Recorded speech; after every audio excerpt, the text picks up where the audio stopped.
Дорогие друзья, всем доброй ночи. Этот ритуал на армянском языке. Если честно, я думала некоторое время, но решила вам подарить.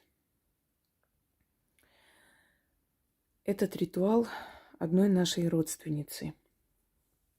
Я как-то рассказывала о ней. Я вам говорила о том, что сестра моего деда была ведьма. И ее муж, женившись на ней, вначале, зная обо всем, согласился, что она будет продолжать свое ремесло. А после начал ей мешать. Более того, терзал ее, избивал. И ему несколько раз приходили силы во сне и предупреждали. Говорили, чтобы он не смел трогать жену, не смел над ней глумиться, и что если он будет дальше запрещать, то поплатится за это жизнью. Он не обращал внимания, и однажды летом, совершенно в такую хорошую погоду, когда ничего не предвещало, вдруг на небе появилась молния, которая ударила в него и убила, когда он работал в поле. После его смерти, через некоторое время, приходит во сне сила, приходит во сне его сыну, Вазгену, когда он был еще молодой человек, и говорит: твоего отца убили огнем, и ты будешь очищать огнем. Будешь помогать и лечить людей огнем. Он спрашивает, как я это могу сделать, я ничего не умею. И они ему говорят: мы тебя научим. Пойдешь на то место, где погиб твой отец. Будешь рыть землю и найдешь там камни. И этими камнями будешь лечить. Он сначала смысл не понял, но когда пошел туда и обнаружил в земле кремний. И вот он лечил кремнями, и я помню, что уже моя прабабушка была мертва, но у меня от испуга, из-за того, что гусеница на меня упала, у меня там высыпание было жуткое, никак не проходило, и меня ранним утром поднимали со скандалами и вели к нему. Нужно было ранним утром к нему идти. Он заставлял меня ходить по росе, а потом начинал, значит, кремни бить эти камни друг от друга. Вылетали искры, и он читал какие-то слова. И через 3 раза, то есть после 3-го раза, как уже мы были там, у меня абсолютно исчезли все эти кожаные проблемы. Лечил он мою двоюродную сестру. У нее непонятная какая-то болезнь появилась на коже, и она просто чесала, и аж такой вот, как наросты появились, знаете, так неприятно было смотреть. Она была молодая девушка, и ее точно так же он вылечил этими кремнями. Не знаю уже, какой заговор он читал. И у него была целая тетрадь. Он говорил, что духи приходят к нему во сне, приходят подсознательно, приходят так и передают, что ему нужно делать. Его мама была очень добрая женщина, улыбчивая. Бабушка Лусине, Люсик, я ее называла Люсин.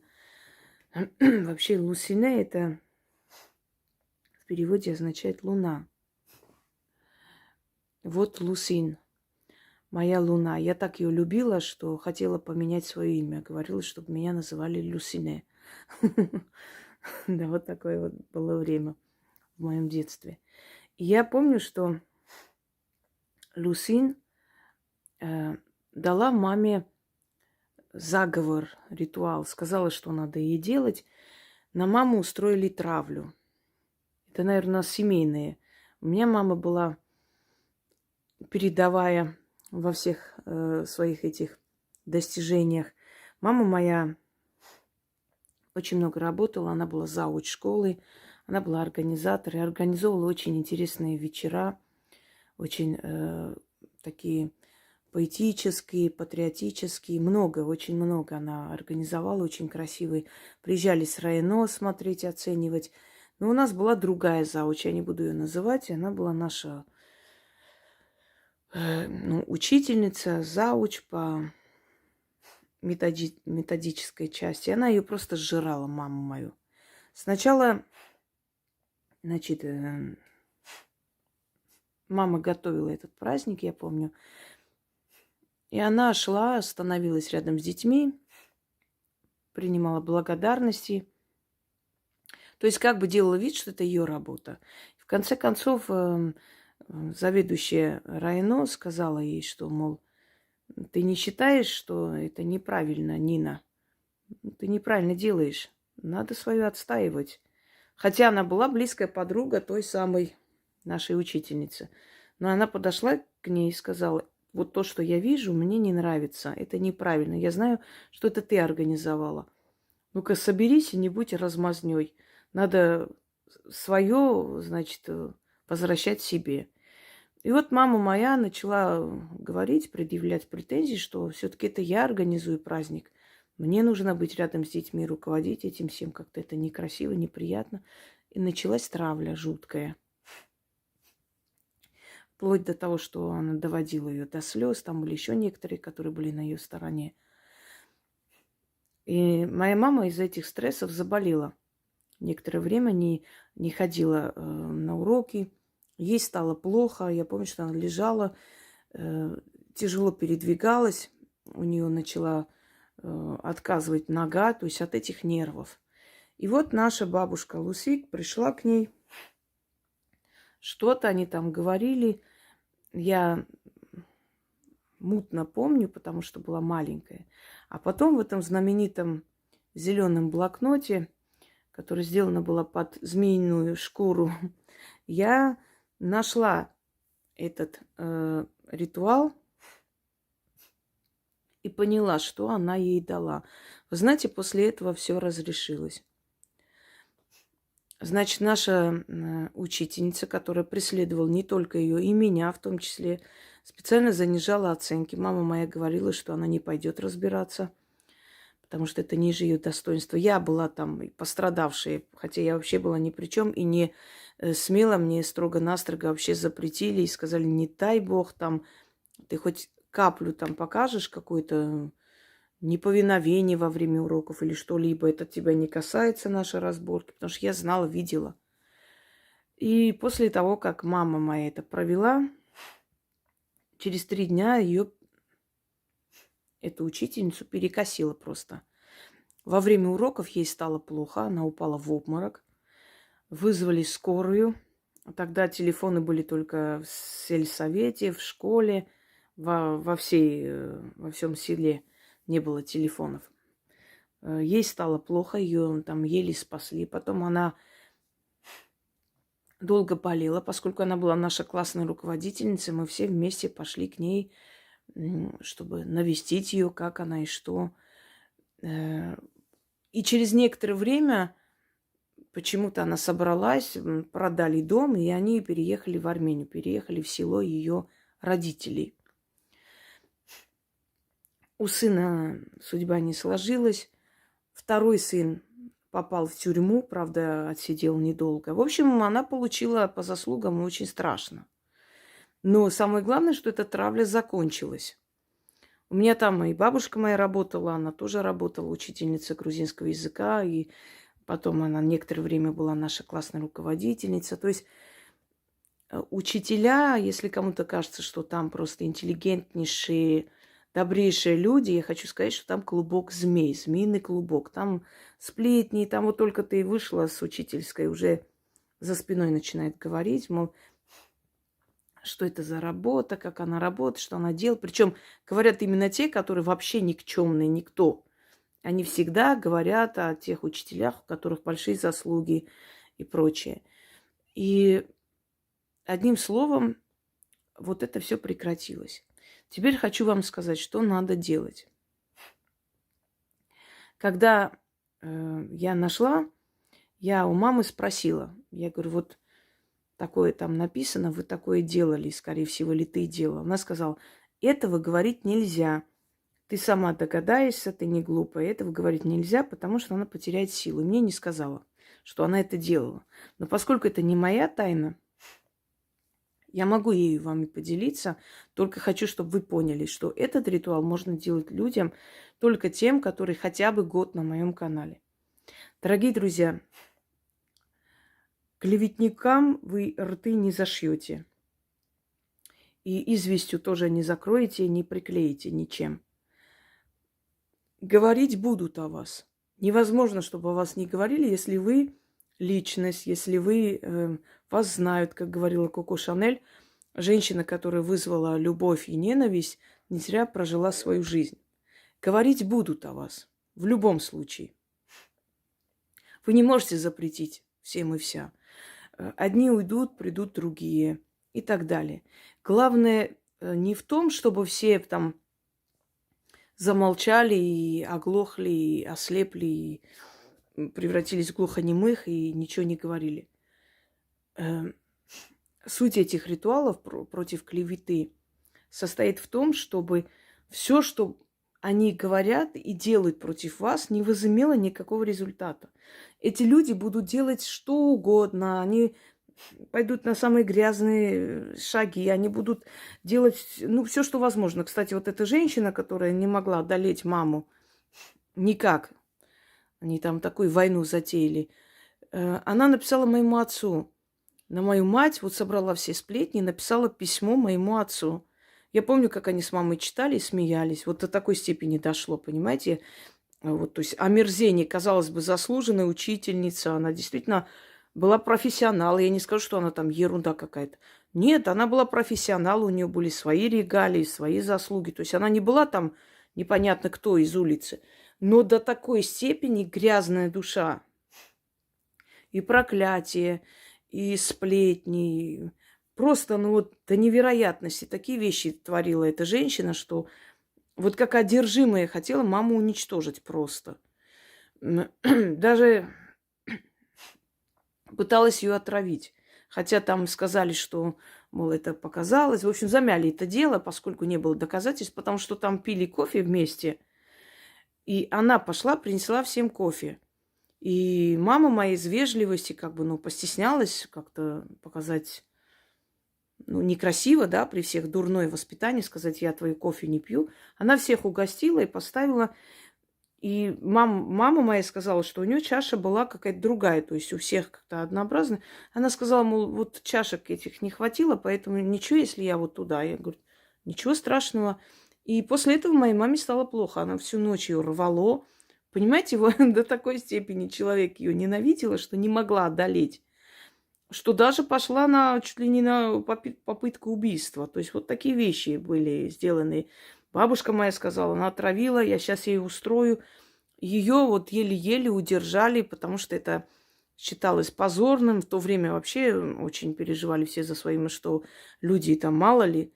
Они скажут, там есть доказательства, если нет, то некрасиво человека, да, обвинять и прочее. Это будет очень грязная история. Вот она была готова пойти ее порвать. Потому что маме моей стало очень плохо.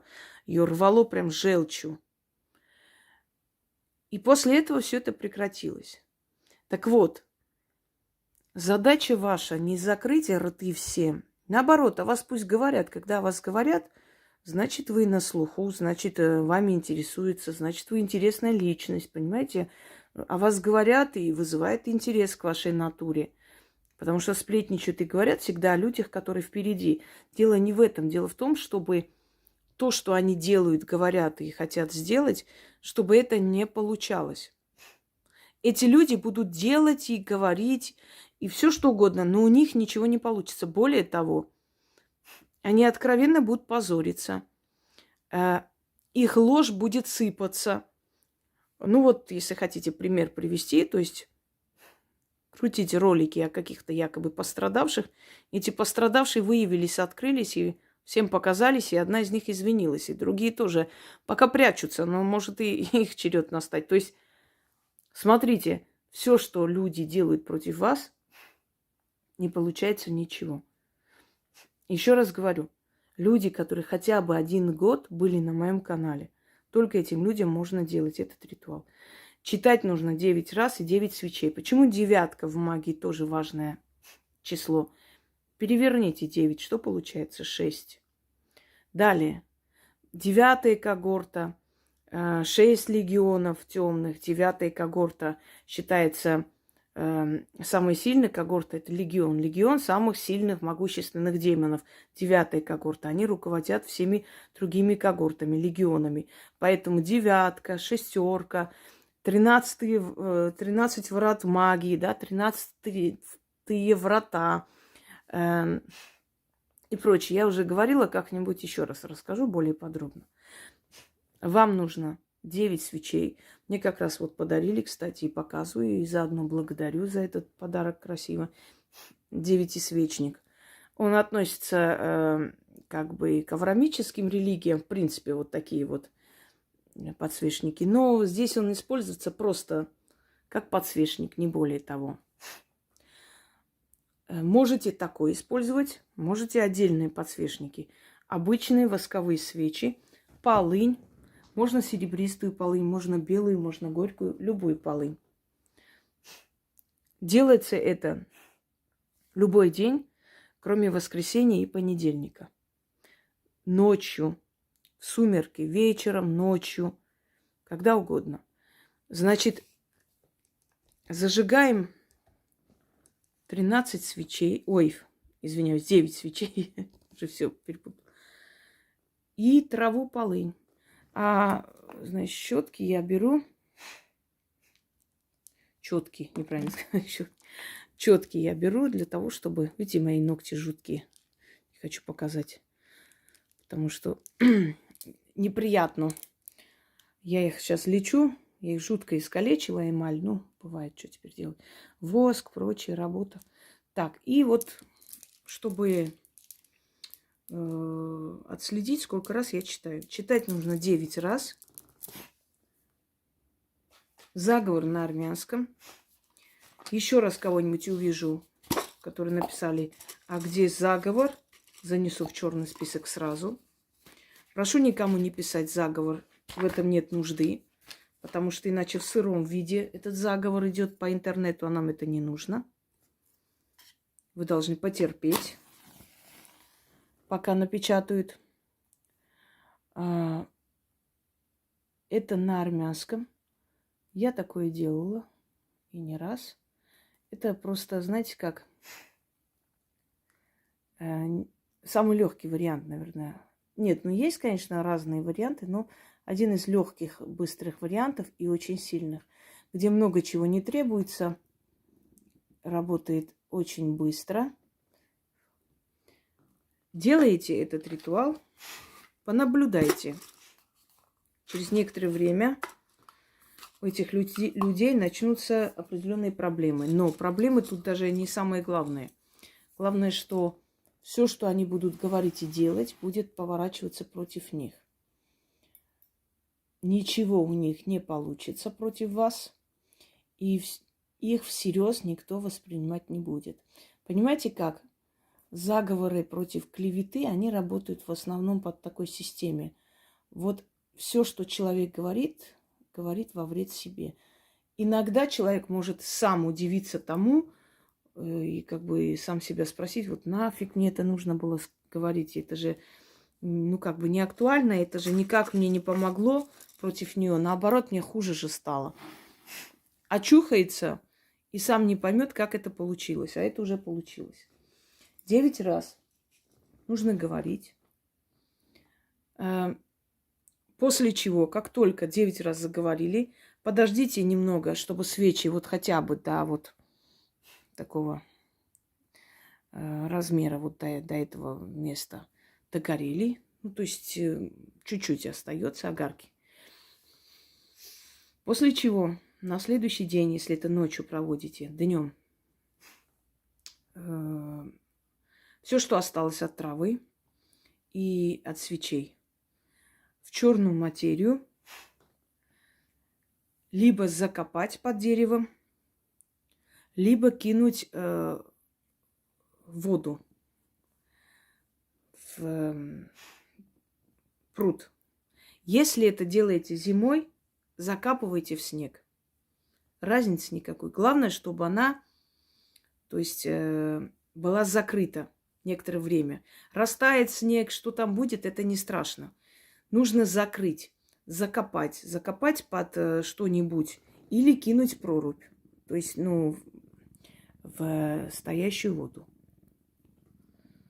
Я немножко устала, естественно, уже утро, поэтому так бывает, что как бы сказывается усталость, не обращайте внимания. Вот примерно таким образом это все нужно делать. Опять у нас шонги тут проходят, как видите.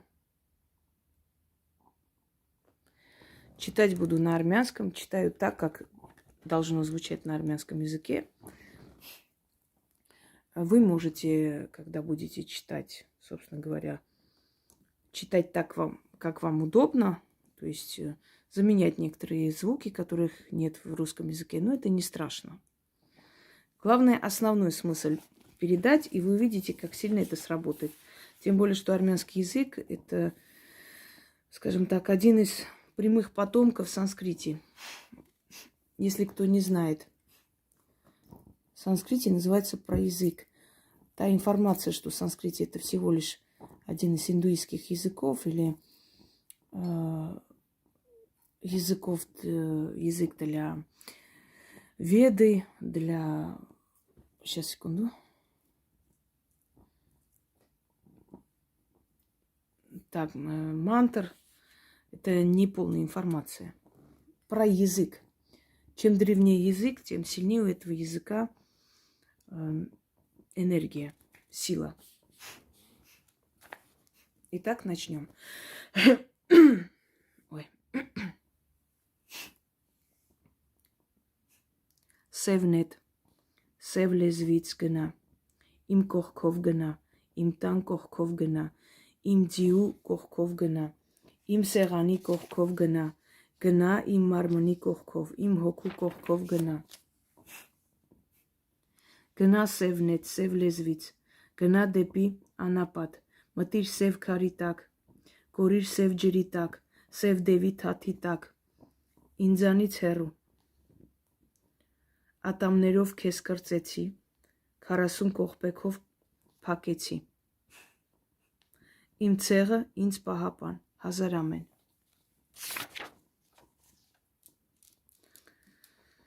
Второй раз. Սևնետ, սև լեզվից գնա, իմ կողքով գնա, իմ տան կողքով գնա, իմ ձիու կողքով գնա, իմ սեղանի կողքով գնա, գնա իմ մարմնի կողքով, իմ հոգու կողքով գնա։ Գնա սևնետ, սև լեզվից, գնա դեպի անապատ, մտիր սև քարի տակ, կորիր սև ջրի տակ, սև դևի թաթի տակ, ինձնից հեռու, ատամներով քեզ կրծեցի, 40 կողպեքով փակեցի, իմ ցեղը ինձ պահապան, 1000 ամեն։ Хочу сказать, что появляется такая сильная бодрость и ощущение, как будто от вас груз упал. Потому что вот эта вся энергия грязных языков, она уходит. Это не просто их остановить, это еще и чистка от этого всего. От энергии сплетен, грязи, это еще и чистка. Полынь обязательно должна быть. Полынь, она раскрывает вот эти пространства, и вместе с дымом полыни уходят эти слова в пространство. Полынь наказывающая трава во многом, и очищающая, и наказывающая. Итак. Սևնետ, սև լեզվից գնա, իմ կողքով գնա, իմ տան կողքով գնա, իմ դիու կողքով գնա, իմ սեղանի կողքով գնա, գնա իմ մարմնի կողքով, իմ հոգու կողքով գնա, գնա սևնեց, սև լեզվից գնա դեպի անապատ, մտիր սև քարի տակ, կորիր սև ջրի տակ, սև դևի թաթի տակ, ինձանից հեռու։ Ատամներով քեզ կրծեցի, 40 կողպեկով փակեցի, իմ ցեղն ինձ պահապան, 1000 ամեն։ Вы даже не представляете, какие сильные слова. Читаем еще раз. Вроде 4-й раз прочитали.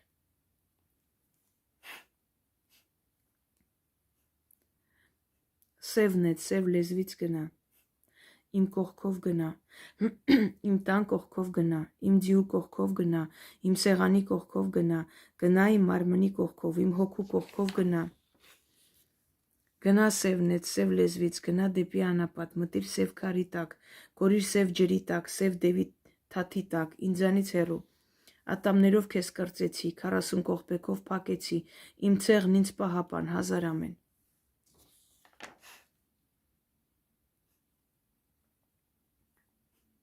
Սևն է, սև լեզվից գնա, իմ կողքով գնա, իմ տան կողքով գնա, իմ դիու կողքով գնա, իմ սեղանի կողքով գնա, գնա իմ մարմնի կողքով, իմ հոգու կողքով գնա, գնա սևն է, սև լեզվից գնա դեպի անապատ, մտիր սև քարի տակ, կորիր սև ջրի տակ, սև դևի թաթի տակ, ինձանից հեռու, ատամներով քեզ կրծեցի, 40 կողպեկով փակեցի, իմ ցեղն ինձ պահապան, 1000 ամեն։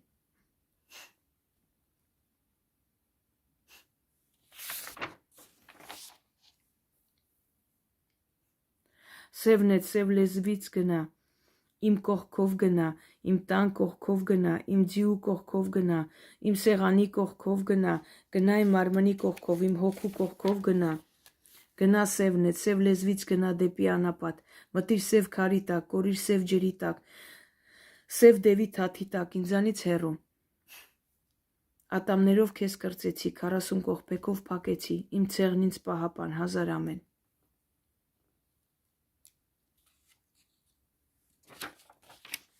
Սևն է, սև լեզվից գնա, իմ կողքով գնա, իմ տան կողքով գնա, իմ դիու կողքով գնա, իմ սեղանի կողքով գնա, գնա իմ մարմնի կողքով, իմ հոգու կողքով գնա, գնա սևն է, սև լեզվից գնա դեպի անապատ, մտիր սև քարի տակ, կորիր սև ջրի տակ, սև դևի թաթի տակ, ինձանից հեռու, ատամներով քեզ կրծեցի, 40 կողպեկով փակեցի, իմ ցեղն ինձ պահապան, 1000 ամեն։ Да, забыла сказать, когда вы оставите этот сверток, закопаете или кинете в воду, оставляйте 9 монет и говорите «откупаюсь». Это я так на всякий. Бывает, что забываю, и потом дополняю, пишу. И последний раз прочитаю, не помню сколько раз. Ну, кажется, 9 уже прочла. 8 раз, да. Սևն է, սև լեզվից գնա, իմ կողքով գնա, իմ տան կողքով գնա, իմ դիու կողքով գնա, իմ սեղանի կողքով գնա, գնա իմ մարմնի կողքով, իմ հոգու կողքով գնա, գնա սևն է, սև լեզվից գնա դեպի անապատ, մտիր սև քարի տակ, կորիր սև ջրի տակ, սև դևի թաթի տակ, ինձնից հեռու, ատամներով քեզ կրծեցի, 40 կողպեկով փակեցի, իմ ցեղն ինձ պահապան, 1000 ամեն։ Читать 9 раз. Я имею в виду, что 8 раз вроде прочла и 9-й раз последний. Немножко путаюсь, говорю, устала сказывается. 9 раз. Полынь зажигаем. Любой день, кроме воскресенья и понедельника. 9 раз читаем. Ждем, пока немного останется от свечей. Ну вот примерно вот столько, например. Закрываем, то есть гасителем тушим. Нельзя дуть эти свечи, иначе придется переделывать. Потом в черную материю это все собираем вместе с травой, которая сгорела. Можно подождать, пока она остынет, естественно, горячей не нужно. И на следующий день выносите, закапываете в землю в любом месте. В своем доме нельзя, за домом. Не имеет значения, где вы закопаете. В лесу, возле дерева, возле реки, где угодно. Или кидаете в такое водное пространство, болото, там пруд, вода, которая не двигается. Оставляете 9 монет, говорите «откупаюсь», отворачиваетесь, уходите. Очень быстро начнется процесс, который вас удивит. И люди, которые на вас клевещут, совершенно столкнуться со стеной, будет крах, весь мир начнет вас защищать, станет на вашу сторону. Это от полыни дым. Надо будет проветрить. Через некоторое время можно повторить. Ну, через, например, недели 2 еще раз повторить. Это очень сильная работа, поэтому, пожалуйста, делайте только те, кто хотя бы год был на моем канале, который уже понял, знает, понимает. Не просто так вот взять и сделать, лишь бы что-нибудь сделать. Всегда боритесь за свое имя и ставьте на место подобных личностей, потому что подобные личности за историю человечества становились причиной страшных бедствий. Именно по их вине зло в этом мире размножается, и именно их клевета уносила жизнь очень талантливых, достойных людей, которые могли бы очень много еще миру подарить. Но из-за таких существ они просто уходили. Либо не выдерживали, либо их просто убирали с этого мира, имея в виду, что всякими грязными способами от них избавлялись, да, и прочее. Так что таких людей прощать нельзя. Прощать клеветников и дать им возможность дальше клеветать, это значит дать повод, чтобы зло на земле приумножилось. А нам это не нужно. И еще хочу сказать, что если вы хотите справедливости, никакие суды и прокуроры вам не помогут так, как помогут силы. Силы, они намного сильнее. Пусть они надеются на человеческий фактор, а вы надеетесь на богов и древних духов. И вы увидите, кто из вас выиграет. Вы, вне сомнения. Потому что любой человек, он подчинен этим силам, и на любого человека можно воздействовать благодаря силам. Но не любой человек может делать все, что могут делать силы. Точнее, ни один человек не может этого делать. Так что надейтесь больше на духов, ежели на людей. Всем удачи!